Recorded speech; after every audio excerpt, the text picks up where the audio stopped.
அனாதையானோம் என எண்ணுகின்ற பிள்ளைகள் இருந்தால் எனக்கு தருவீர்களா மேடம்? இதயத்தை தொட்ட சமூக வலைதள பதிவுக்கு கண்ணீருடன் பதிலளித்தார் கேரள சுகாதாரத்துறை அமைச்சர்.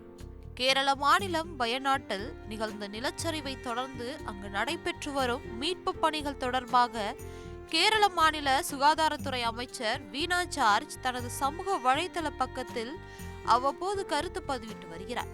அவரது பதிவுக்கு கீழே சுதீஷ் கோழிக்கோடை சேர்ந்தவர், வயநாடு துயர சம்பவத்தில் பெற்றோர் இல்லாமல் அனாதையானோம் என எண்ணுகின்ற பிள்ளைகள் இருந்தால் அவர்களை எங்களுக்கு தருவீர்களா மேடம்?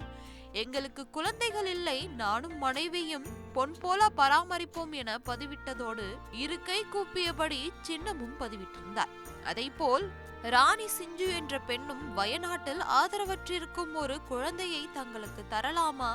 தங்களுக்கும் பிள்ளைகள் இல்லை, தங்கள் பிள்ளைகளாக வளர்த்துக் கொள்வோம் என்று பதிவிட்டிருந்தார். இந்த நேரத்தில் சட்ட சிக்கல் குறித்து பேச வேண்டாம் எனவும் பதிவிட்டிருந்தார். இந்த பதிவுகள் ஏராளமானோரின் கவனத்தை ஈர்த்ததோடு சமூக வலைதளங்களில் வேகமாக பரவியது. இந்நிலையில் அமைச்சர் வீணா ஜார்ஜ் இதற்கு பதிலளித்து தனது சமூக வலைதள பக்கத்தில் பதிவிட்டிருந்தார். அந்த பதிவில் உங்கள் நல்ல மனசுக்கு இதயபூர்வமான நன்றி எனவும், உங்கள் மனவேதனை புரிகிறது, உங்கள் வார்த்தைகள் கண்டு கண்ணீர் வந்தது, உங்களுக்கும் மனைவிக்கும் அன்பு பாராட்டுகள் என குறிப்பிட்டிருந்தார்.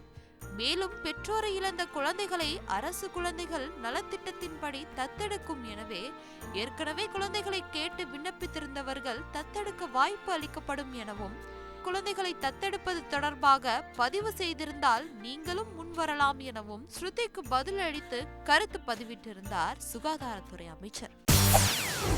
செய்திகளை உடனுக்குடன் தெரிந்து கொள்ள உடனே சப்ஸ்கிரைப் பண்ணுங்க.